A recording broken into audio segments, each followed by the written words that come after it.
এক মাসের মধ্যে পীর সাহেব চরমোনাই অর্থাৎ শায়েখে চরমোনাই মেয়র হবে।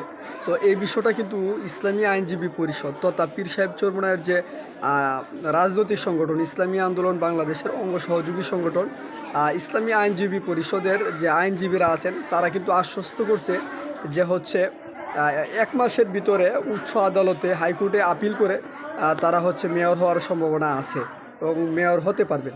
তো এই ক্ষেত্রে আমার কথা হচ্ছে যে তাকে মেয়র না দেওয়ার পিছনে কিন্তু বিশাল একটা মেকানিজম কাজ করতেছে। এর মধ্যে একটা হচ্ছে যে স্বয়ং উপদেষ্টা পরিষদই কিন্তু চাচ্ছে না, মানে আসিফ যে আছে সেই কিন্তু চাচ্ছে না তিনি মেয়র হোক।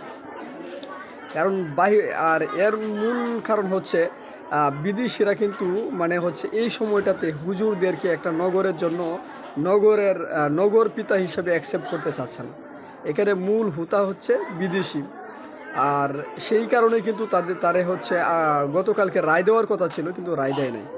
তো এই ক্ষেত্রে আমি বলবো যে যেভাবে জুলাই বিপ্লব হয়েছে তিনি কিন্তু জুলাই বিপ্লবের অন্যতম নেতা শাইখে চরমোনাই।